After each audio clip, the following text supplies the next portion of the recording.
All right, let's do some math. In this example, we are going to do a chapter 9 type of example. This is a t-test, but let's make sure that we get there when we get there. A regional hospital would like to determine the mean length. Whoops, not what I want. I want to draw the mean length, maybe a different color. The mean length, so I'm dealing with an x bar or a mu, of stay for its COVID-19 patients. The sample has 15 patients. Sounds like an N, but we'll get there in a second, that have been released, and the average stay for those patients was 9.3 days. This number came from a piece of research as of August 2020. So this is a real number, 9.3 days, with a standard deviation of 2.4. I made this one up. This one is not a real number. I don't know what the actual standard deviation is.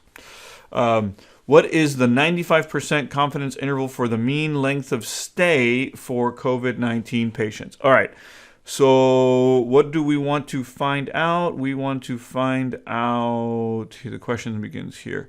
95% confidence interval. Okay, so I want to know if I have a normal distribution of some sort. Man, this is really bad.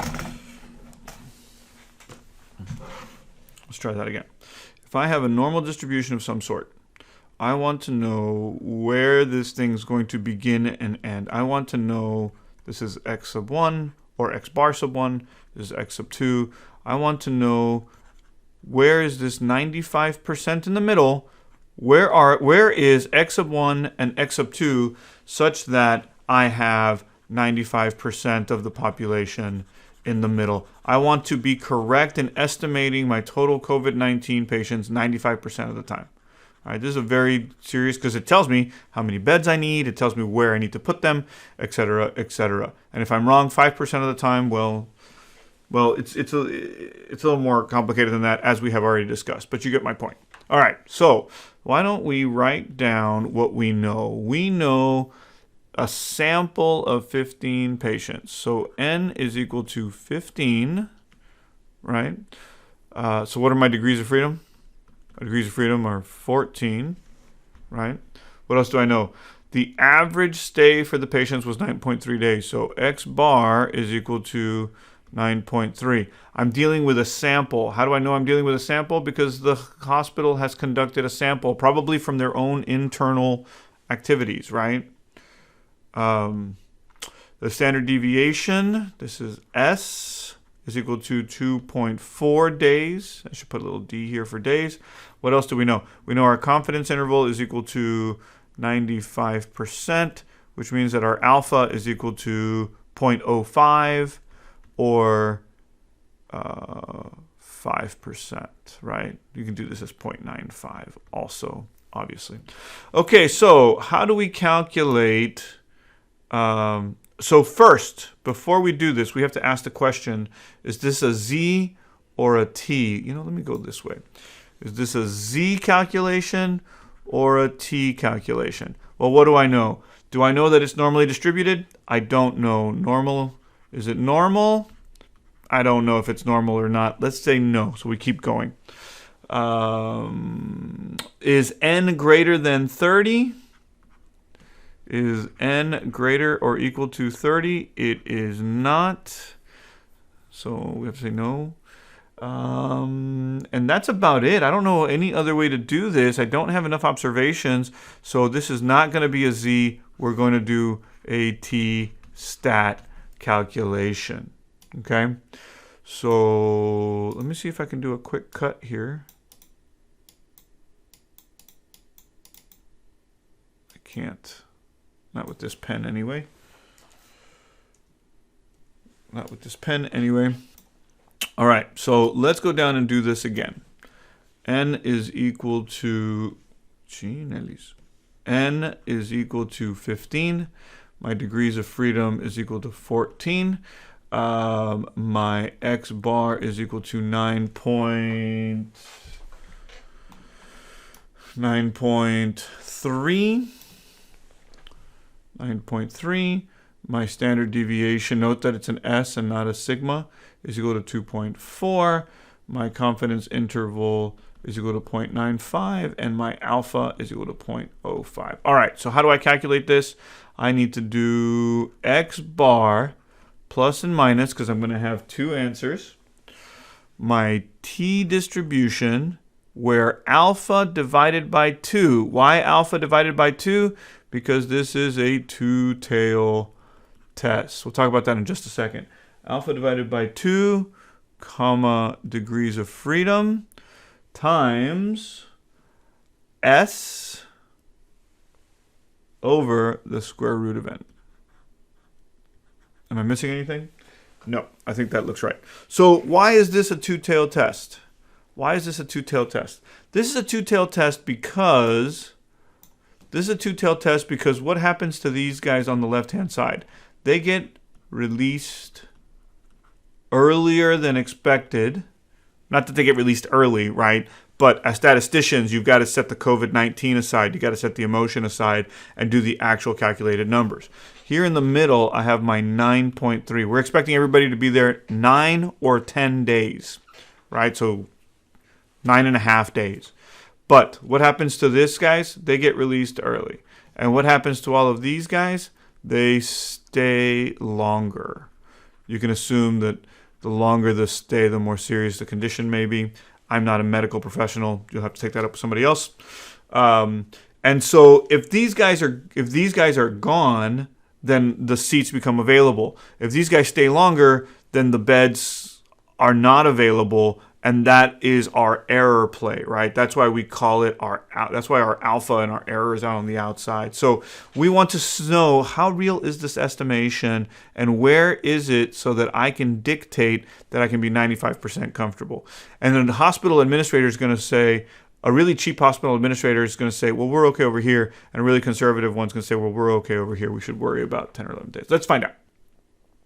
Okay, why is it a two-tailed test?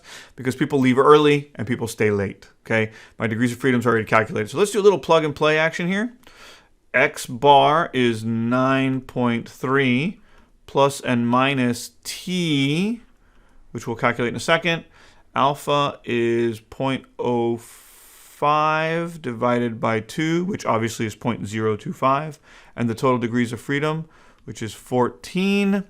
S is 2.4 divided by the square root of n, which is 15. Now, we need to come back here and calculate this number, right? This is just a number. And where do we get this number from? Well, we're going to get this number from our critical values of t table, ta-da, which I have pulled in from your stuff. So degrees of freedom, we know degrees of freedom is 14. So that's good. And we know that we're dealing with, I know this is hard to see, an alpha that is equal to 0.05. But if you remember, this is a two-tailed test. Let me get that in the camera. Two-tailed test. So we're going to do alpha divided by 2, which we do inside the calculation, and that's 0.025. So where is alpha 0.025? Right here. This guy is t 0.025. And so we're going to follow this guy down. And we're going to follow this guy over. And we're going to get this our tstat is equal to 2.145. And we can come right back up here. Whoops. And we can come right back up here and plug it in. So if we were to rewrite this calculation, it would be 9.3 plus and minus, whoops, what was the number? 2.145. 2.145 times 2.4 divided by the square root of 15. Let me rewrite that down here so that it's nice and neat. 9.3 plus and minus 2.145 times n, right? 15. No. N was not 15. This is not n. This is the standard deviation, 2.4, divided by the square root of n, which is 15, right? Let's do some easy calculations here. Well, the square root of 15 is, let me get my calculator out. 15 square root. Where's my square root button? Where'd you go? 15 square root is, this is equal to 3.8729. 2.4 divided by 3.8729 is equal to 0.6. So let's rewrite this. 9.3 plus and minus 2.145 times 0.61969. 4 decimals is probably sufficient. Times 2.145 equals, let me scroll down. I encourage you to do this one step at a time so you can see in case you make a mistake. Even your professors make mistakes. 1.3292. I like 4 decimals. And so then now I'm going to have 2 answers here, right? I'm going to have plus 9.3. I'm going to have, let me scroll back up here.